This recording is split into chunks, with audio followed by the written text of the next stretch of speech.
அன்பார்ந்த மாணவ செல்வங்களே, நாம் கடந்த பதிவில் இந்த பாடத்துடைய அறிமுக பகுதி வரலாற்று சான்றுகள் இதையெல்லாம் பற்றி பார்த்தோம். இன்றைக்கு நாம் பார்க்கக்கூடிய பகுதி இந்த பகுதியில் முதலாம் சந்திரகுப்தரும் பேரரசு உருவாதலும், சமுத்திரகுப்தர், அடுத்தது இரண்டாம் சந்திரகுப்தர் என்று இந்த 3 அரசர்களை பற்றி தான் நாம் என்ன செய்ய போகிறோம், இப்போ பார்க்க போகிறோம். இதெல்லாம் ரொம்ப சுவையான பகுதி. நான் மீண்டும் மீண்டும் ஒரு முறைக்கு 2 முறை கூறக்கூடிய சில பகுதிகள்லாம் ஒரு மதிப்பெண் வினாக்களில் அடிக்கடி கேட்கக்கூடியது. அதனால் அதுகளெல்லாம் இணைஞ்சிக்கணும். நீங்கள் இந்த பதிவை கேட்டுக்கிட்டு இருக்கும்போதே பென்சில் எடுத்து அடிக்கோடிட்டுருங்க. அப்படிங்கும்போது உங்களுக்கு என்ன செய்யும், மீண்டும் ஒரு முறை புத்தகத்தை வாசிக்கும் பொழுது உங்களுக்கு அது மனசில் நல்லா தங்கிக்கணும். அதாவது குப்த வம்சத்தோட முதல் அரசரே ஸ்ரீகுப்தர் தான். திரும்பவும் சொல்கிறேன், குப்த வம்சத்தின் முதல் அரசர் யாருன்னா ஸ்ரீகுப்தர். இவருடைய காலம் பொதாண்டு 240 280. இதை தொடர்ந்து இவரெல்லாம் பற்றி மேற்கொண்டு சொல்லலைன்னா என்ன அர்த்தம், போதிய ஆதாரம் கிடைச்சிருக்காது.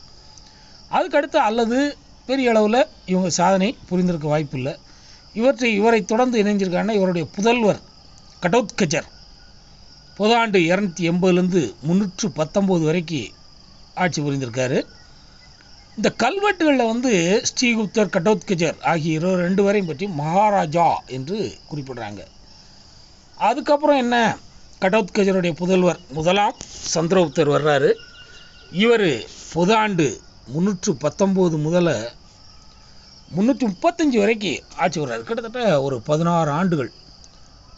இவர் தான் குப்த பேரரசோட முதல் பேரரசரை போன்று நமக்கு கருதப்படுறாரு.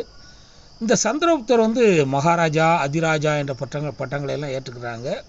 அப்போ என்ன அர்த்தம், ஓரளவு ஆட்சி பகுதியை விரிவாக்கம் செஞ்சுருப்பாங்க, நல்ல பலமுள்ள அரசர்களாக இருந்திருப்பாங்க. மற்றவர்களுடைய ஆவணங்கள் இவரது பேரரசர் நிலை நமக்கு இதில் தெரியுது. இவரது ஆட்சி காலத்தில் கல்வெட்டோ நாணயமோ நமக்கு என்ன செய்யலை, இவரை பற்றியும் நமக்கு என்ன செய்யலை, போதுமான அளவுக்கு கிடைக்கல.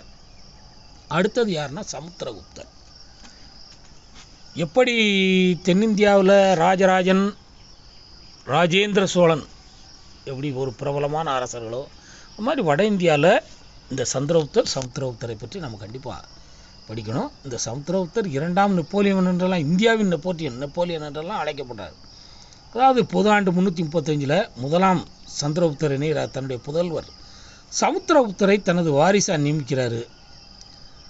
அசோகர் தூண் ஒன்றில், அசோகர் தூண் அதுக்கு பழைய கால தூண், அவர் காலம் முடிஞ்சு போச்சு. ஆனால் அந்த தூண் ஒன்றில் இவரை பற்றி ஒரு நீண்ட புகழரை பொறிக்கப்பட்டிருக்கு. அதில் என்ன சொல்லப்பட்டிருக்குன்னா, இவர் மௌரிய பரம்பரையில் வந்ததாக சொல்கிறது அந்த கல்வெட்டு. இந்த கல்வெட்டு சமுத்திரகுப்தர் நாடு முழுவதும் படையெடுத்து சென்ற போது அவருக்கு அடிபணிந்த அரசர்கள், ஆட்சி பகுதிகள், இதை பற்றியெல்லாம் ஒரு பெரிய பட்டியலவே தருது. இதுதான் நமக்கு ஆதாரமாயிருது. நமக்கு பாடப்புத்தகத்தில் என்ன செய்ய வேண்டியிருக்கு, இதை எடுத்து ஆள முடியுது. குறிப்பாக இவருடைய வெற்றி பெற்ற பகுதிகள் எதுன்னு பார்த்தா, தில்லி மற்றும் மேற்கு உத்தரப்பிரதேசத்தோட 4 அரசர்களையும் இவர் வென்றிருந்திருக்காரு. தெற்கு மற்றும் கிழக்கு பகுதிகள் அரசர்கள் அடிபணிந்து என்ன செய்யப்பட்டிருக்காங்க, கப்பம் செலுத்த கட்டாயப்படுத்தப்பட்டிருந்திருக்காங்க. இப்படி அடுத்தடுத்து இணைஞ்சிருக்காரு. பல்வேறு போர்கள் மூலமாக பல பகுதிகளையும் வென்று அவங்கள கப்பம் செலுத்த வச்சுருந்துருக்காரு. ஆள்றது அவங்களா இருப்பாங்க, ஆனால் இவருக்கு கீழ்ப்பட்ட அரசர்களாக இருப்பாங்க. கல்வெட்டில் குறிக்கப்பட்டுள்ள அந்த இடங்களையெல்லாம் பார்க்கும்போது சமுத்திரகுப்தருடைய படையெடுப்பு கிழக்கு கடற்கரையோரம் நம்முடைய காஞ்சிபுரம் வரை நீண்டதாக தெரிகிறது. அப்புறம் ஏன் அதை தென்னிந்தியாவை நோக்கி வரல, இது ஒரு மிகப்பெரிய கேள்வி. அப்போ அந்த அளவுக்கு நம்மகிட்டையும் என்ன இருக்கும், தமிழக பகுதியில் ஆண்ட குறுநில மன்னர்களும் வலுவான அரசர்களாக அந்த காலத்தில் இருந்திருந்திருக்காங்க. அசோகர் வந்திருக்காரு, வந்துட்டு அந்த பார்டர் வரைக்கும் போயிட்டார். ஆக இது மாதிரி நிறைய அரசர்கள் அந்த தென்னிந்திய பகுதிக்கு வரும் பொழுது மாலிகபூர் தான் மதுரையோர் இருந்ததாக படித்தோம். மற்ற யாருமே என்ன செய்யலை, தமிழக பகுதிக்குள்ளே பெரும்பாலும் நுழையாமே இருந்திருக்காங்க. காரணம் அந்த அளவுக்கு நம்முடைய அரசர்கள் வலுவாக இருந்திருக்காங்க. அடுத்தது நான் கங்கை சமவெளியின் மேற்கு பகுதியில் 9 அரசர்களையும் தன்னோட படைபலத்தால் வென்றார்னு கொண்டிருக்கு. அது மாதிரி இவர் நாட்டை ஆண்ட அரசர்களை மட்டுமல்ல, காட்டு ராஜாக்களையும், அதாவது மத்திய இந்தியா மற்றும் தக்காணம் போன்ற பகுதிகளெல்லாம் என்னென்னா முழுக்க வனம், அந்த வனப்பகுதியில் மக்கள் வாழ்ந்துக்கிட்டு இருந்திருக்காங்க. அந்த காட்டு ராஜாக்களையும் என்ன செஞ்சிருக்காரு, இவர் ஜெயிச்சிருந்திருக்காரு. அது மாதிரி அசாம், வங்கம் போன்ற கிழக்கு பகுதிகளின் அரசர்களையும், இன்றைக்கு இருக்கக்கூடிய நேபாளம், பஞ்சாப் போன்ற பகுதிகளின் சிற்றரசர்களும் கப்பக்கட்ட இவருக்கு இணைக்கப்பட்டிருக்காங்க, கட்டாயப்படுத்தப்பட்டிருக்காங்க. அது மாதிரி மாளவர்கள், இதேயர்கள் உள்ளிட்ட ராஜஸ்தான் பகுதியோட 9 குடியரசுகள் இந்த குப்தருடைய ஏகாதிபத்தியத்தை ஏற்றுக்கொள்கிற அளவுக்கு கட்டாயப்படுத்தப்பட்டிருக்காங்கன்னா அப்போ எந்த அளவுக்கு வலுவாக இருந்திருப்பாங்கன்னு பார்க்கணும். இதோடு தெய்வபுத்திர சகானுசாகி, இது ஒரு குஷான பட்டம். ஏற்கனவே அவங்க வடமேற்கு இந்திய பகுதியை ஆண்ட ஒரு வம்சம். அந்த அவரையும் அடுத்தது சாகர் அரசு, இலங்கை அரசு போன்ற வெளிநாட்டு அரசுகளும் கப்பம் கட்டியதாக அந்த காலத்தில் அந்த கல்வெட்டு குறிப்பிடுது. அது மாதிரி வரலாற்று அறிஞர்கள் சந்திரகுப்தரை இந்திய நெப்போலியன் என்று அழைக்கின்றனர். வரலாற்று அறிஞர்கள் என்ன சொல்கிறாங்க? சந்திரகுப்தரை இந்திய நெப்போலியன், சமுத்திரகுப்தரை இந்திய நெப்போலியன் என்று அழைக்கிறாங்க. இந்த செய்தி மறுக்க முடியாத ஒன்று. காரணம், அவர் வடக்கு, மேற்கு, தெற்கு என்று எல்லா பகுதியிலையும் போய் இணைஞ்சிருக்காரு.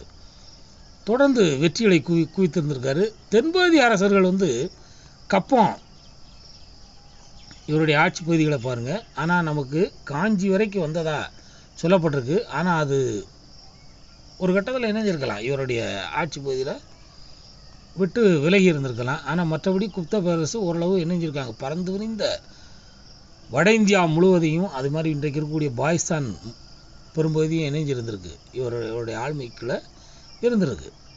அன்றைக்கும் பாருங்கள், சோழர்கள், பாண்டியர்கள், சேரர்கள்லாம் நம்ம பகுதியில் ஆண்டுகிட்டு இருக்காங்க. இவங்களை அப்போ என்ன செய்ய முடியல, எதிர்த்து நிற்க முடியாத அளவுக்கு இவங்களுக்கு ஓரளவு நல்லா வலுவாக இருந்திருக்கணும்.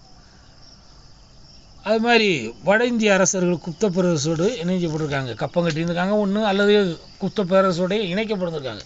இதெல்லாம் நம்ம மறுக்க முடியாது. அது மாதிரி மேற்கிந்தியாவில் சாக அரசர்களை தோற்கடிக்க முடியலை. ஏற்கனவே சாகர்கள் இணைஞ்சாங்க, ஈரானிய பகுதியிலேருந்து விரட்டி அடிக்கப்பட்டவர்கள் அவங்க இணைகிறாங்க. அந்த இன்றைக்கு இருக்கக்கூடிய குஜராத் பகுதியிலேருந்து அந்த பார்டர்லே ராஜஸ்தான், பஞ்சாப் போன்ற பகுதிகளெல்லாம் இணைஞ்சிருக்காங்க, குடியேறியிருக்காங்க. இன்றைக்கு மத்திய பிரதேசத்தின் சிறிய பகுதிகளையும் அவங்க ஆண்டிருக்கணும். ஆக இவங்களை என்ன செய்ய முடியல, ஓரளவு கட்டுப்படுத்த முடியலை. அப்போ நேரடியான அந்த அரசாங்கம் அதிகாரம் கங்கை சமவெளி வரையில் தான் இருந்திருக்கு. கங்கை சமவெளிங்கும் போது என்ன செஞ்சிருக்கு, அந்த சாகருடைய அரசை விடுத்து அந்த ஓரப்பகுதிகளெல்லாம் விட்டுட்டு தான் இவருடைய அதிகாரம் இருந்திருக்கு. ஆனால் ராஜஸ்தான் பகுதியில் உள்ள அந்த பழங்குடியினர்லாம் இணைஞ்சிருக்காங்க, இவருக்கு கப்பம் கட்டியிருந்திருக்காங்க. ஆனால் பஞ்சாப் சமுத்திரகுப்தருடைய அதிகாரத்துக்கு வெளியே தான் இருந்திருக்கு. சமுத்திரகுப்தரின் படையெடுப்பு இந்த பகுதியின் பழங்குடி குடியரசுகளின் அதிகாரத்தை எல்லாம் குறைச்சிரும். காரணம், இவருடைய ஆளுமைக்குள்ளே அது போயிடுச்சு. அப்போ அந்த வடமேற்கு இந்தியாவில் இருந்த அந்த கூணர்கள் இணைஞ்சிக்கிட்டே இருந்திருக்காங்க.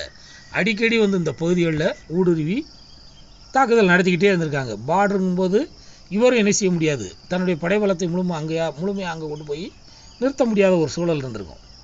அது மாதிரி இந்த குஷானர்களுடைய உறவு குறித்து உறுதியாக நமக்கு தெரியலை. ஆனால் இலங்கையை பொறுத்தவரை இலங்கை அரசர் மேகவர்மன் நினைகிறார், பரிசுகளை அனுப்பி கயாவில் கயாங்கிறது எங்கே இருக்குது, உத்தரப்பிரதேசத்தில் இருக்குது, உத்தராகண்டில் இருக்குன்றைக்கு.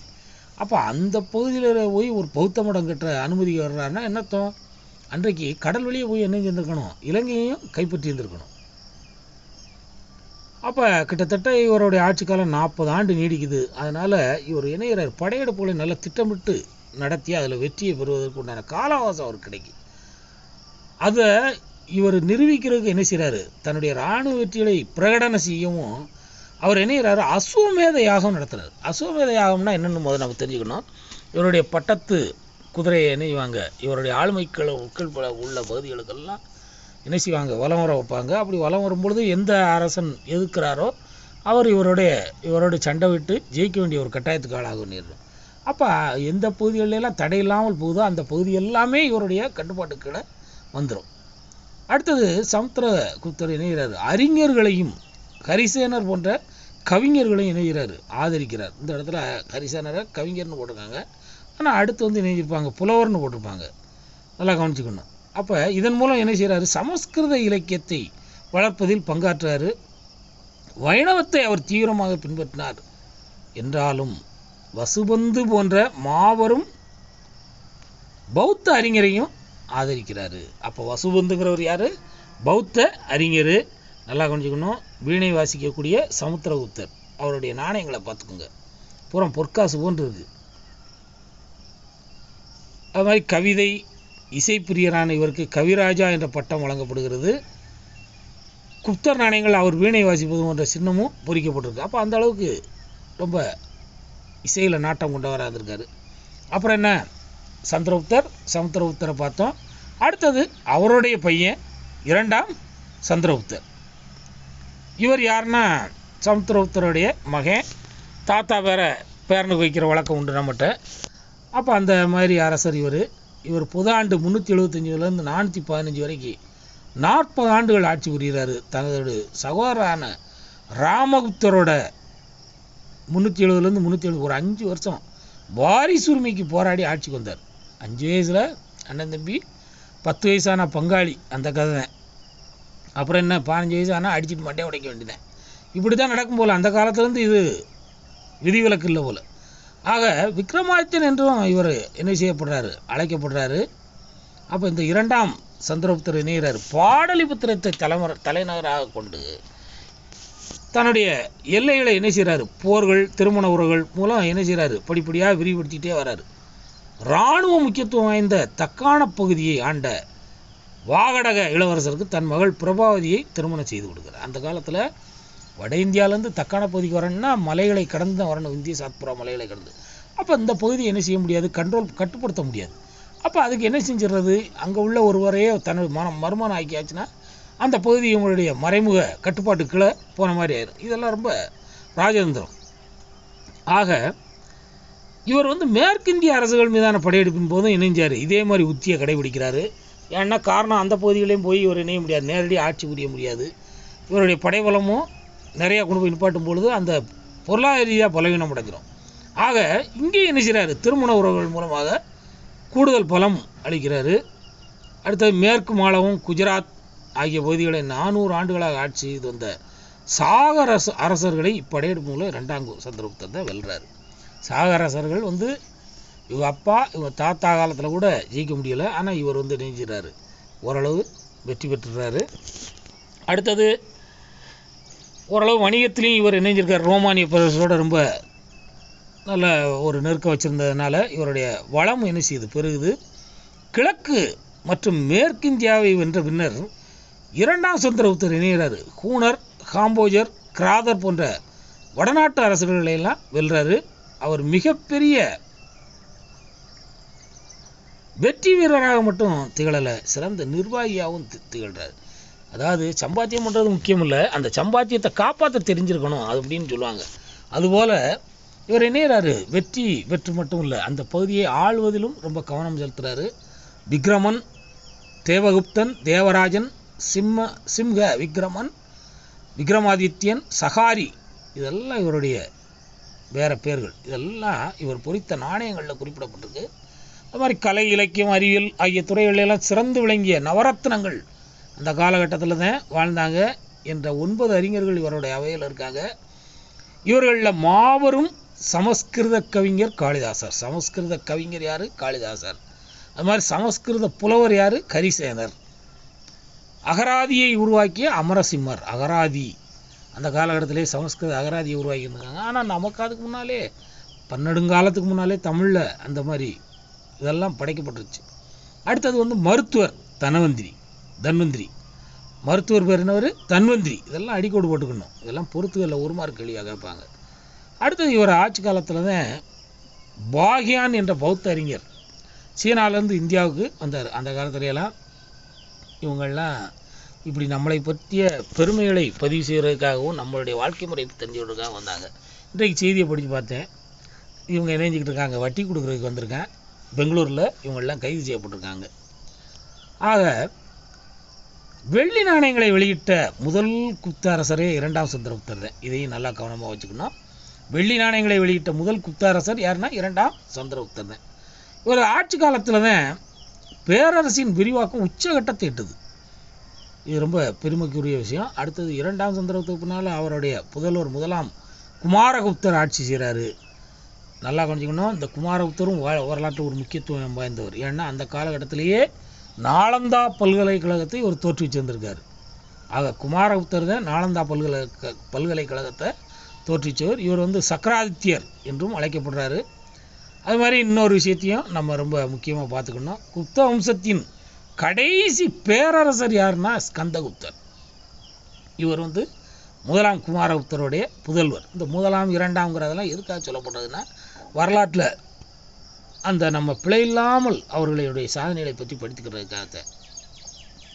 ஆக இந்த முதலாம் குமாரகுப்தருடைய புதல்வர் தான் ஸ்கந்தகுப்தர். இவர் தான் குப்த வம்சத்தோட கடைசி பேரரசர். அதுக்கப்புறம் என்ன, இவரும் ஆனால் இவர் இருக்கிற வரைக்கும் கூணர்களுடைய படையெடுப்பை தடுத்துக்கிட்டே இருந்திருக்காரு. ஆனால் மீண்டும் மீண்டும் இவங்க நேரில் விடாதபடின்னு அந்த பகுதிகளை படையெடுத்துக்கிட்டே இருந்ததுனால மேற்கு பகுதியை படையெடுக்காங்க. அப்போ என்ன ஆகுது, இவருடைய கருவூலமே காலியாக போகுது. அப்படி பணம் இல்லைன்னாலே ஆட்சி காலியாயிரும். அதுக்கப்புறம் பொது ஆண்டு 467 ஸ்கந்தகுப்தருடைய இறப்புக்கு பின்னால் குப்த பேரரசு என்ன செய்யுது, வீழ்ச்சி அடையுது. இதுக்கு முன்னால் இணைகிறாங்க பல குப்தரசர்கள் ஆட்சி பொறுப்பேற்காங்க. இவங்கெல்லாம் இணைஞ்சாங்க, அந்த பேரரசோட வீழ்ச்சியை விரைவுபடுத்துகிறாங்க. அவ்வளோதான். இதுக்கிடையில் பேரரசுக்கு கடைசி அரசர் ஸ்கந்தகுப்தர். ஆனால் குப்த வம்சத்தோட கடைசி அரசராகி போனார். அதாவது ஒரு சிறுபகுதி ஆண்ட ஒரு அரசராக யார் இருந்தாருன்னா விஷ்ணுகுப்தர். இவர் இணைகிறார். பொதாண்டு 540 550 வரைக்கும் ஆட்சி பெற்றார். அதாவது குப்த வம்சத்தோடைய கடைசி அரசர் வந்து விஷ்ணுகுப்தர். ஆனால் குப்த வம்சத்தோட கடைசி பேரரசர் யாருன்னு பார்த்தா நம்ம ஸ்கந்த குப்தர் தான். இவர் வந்து முதலாம் குமாரகுப்தருடைய புதல்வர். நல்லா கவனிச்சுக்கணும். ஆக பாகியான் என்று ஒரு வார்த்தையை பேசணும். அந்த பாகியானை பற்றி நாம் தெரிஞ்சுக்கணும். என்ன எழுதினார் அப்படின்னு சொல்லி இவர் இணைஞ்சிருக்காரு. மதுரா பாடலிபுத்திரம் குறித்தெல்லாம் இவர் இணைஞ்சிருக்காரு, குறிப்புகள் எழுதியிருந்திருக்காரு. இந்த மதுராவில் வந்து மக்கள் தொகை அதிகமாக இருக்குது. அவர்கள் மகிழ்ச்சியாக இருந்தாங்க. அவங்க தங்களுடைய குடும்பத்தை பதிவு செய்ய வேண்டிய அந்த காலத்திலே அவசியம் இல்லை. இன்றைக்கு எப்படி குடும்பங்களை கணக்கெடுப்பு நடக்கும், அது அந்த காலகட்டத்தில் 2000 வருஷத்துக்கு முன்னால் நடந்துருக்கு. ஆக அதை பதிவு செய்ய வேண்டிய அவசியம் இல்லை. அவருக்கு சொந்தமான நிலத்தில், அதாவது அரசருக்கு சொந்தமான நிலத்தில் தான் அந்த காலத்தில் விவசாயம் செஞ்சுருக்காங்க. அவங்க மட்டும்தான் தானியத்தில் ஒரு பகுதி இணைஞ்சிருக்காங்க, வரியாக அரசருக்கு தந்திருக்காங்க. அது மாதிரி சூழலை பொறுத்து குற்றவாளிகளுக்கு மிதமாகவோ கடுமையானவோ இணைஞ்சிருக்கு, அபராதம் விதிக்கப்பட்டிருக்கு. மீண்டும் மீண்டும் கலகம் செஞ்சால் குற்றம் இழைத்தால் வலதையை துண்டிச்சு விட்டுறது. அம்மா கடுமையான தண்டனையாக இருந்திருக்கு. ஆக நாடு முழுவதும் மக்கள் எந்த உயிரினத்தையும் கொல்லாமல் இருக்காங்க. கொல்லாமை அங்கே ரொம்ப போற்றப்பட்டிருக்கு. பௌத்தத்தை ரொம்ப நேசித்து இருந்திருக்காங்க. ஆனால் இவர் வைணவ மதத்தை அந்த காலத்தில் இவங்க பின்பற்றி இருந்திருக்காங்க. ஆக எந்த மதுபானத்தையும் அது மாதிரி அருந்துவதில்லை. மதுபானம் அறிஞ்சுதான் ஏன் நாடே இன்னைக்கு மோசமான நிலைமைக்கு போய்கிட்டு இருக்கு. ஆக பாடலிபுத்திரத்தில் வசிப்பவர்கள் நல்ல பணக்காரர்கள், வசதியானவர்கள், ஈகை குணத்தில் ஒருவரோடு போட்டி விடக்கூடிய அளவுக்கு இருக்காங்க. நான் கொடுப்பேன் நீ கொடுப்பேங்கிற அளவுக்கு. இந்த காலத்தில் அப்படிலாம் கிடையாது. அந்த காலத்தில் திண்ணை மடம் அந்த மாதிரிலாம் இருந்துச்சு. இன்றைக்கி மடத்துக்கு வேலியை போட்டு வச்சுட்டோம், திண்ணையை இடித்து எடுத்துட்டோம், முடிஞ்சு கதை. ஆக நகரங்களில் அந்த வைசிய குடும்பத்தினர் என்னஞ்சாங்க, தர்மம் செய்வதற்கும் மருத்துவத்திற்கும் சத்திரங்களை கட்டியிருக்காங்க. அனைத்து ஏழைகள், ஆதரவற்றோர், அனாதைகள், விதவைகள், குழந்தை இல்லாதவர்கள், அங்கவீனர்கள்னு என்னத்தம், உடல் குறைபாடு உடையவர்கள், ஊனமுற்றவர்கள், அதுவும் அதே போல் அந்த மாற்றுத்திறனாளிகள், இவங்க ஏன்னா அனைவருக்கும் அனைத்து விதமான உதவிகளை இவங்க என்ன செய்கிறாங்க. அன்பார்ந்த மாணவ செல்வங்களே, இந்த பகுதிகளெல்லாம் நாம் என்ன செய்யணும், ஒரு முறைக்கு இருமுறை கேட்டாலே போதுமானது. நாம் என்ன செய்யலாம், தேர்வு எழுதலாம். இதை வச்சு அற்புதமாக மதிப்பெண் எடுக்கலாம், போட்டித் தேர்வுகளில் பங்கேற்கலாம். உங்களுடைய வாழ்வு வளம்பெற அன்பார்ந்த என்னுடைய வணக்கங்களை தெரிவித்து கொண்டு விடைபெறுகிறேன். நன்றி. அடுத்த பதிவை நம்ம அடுத்த பகுதிகளை அடுத்த பதிவில் பார்க்கலாம். நன்றி.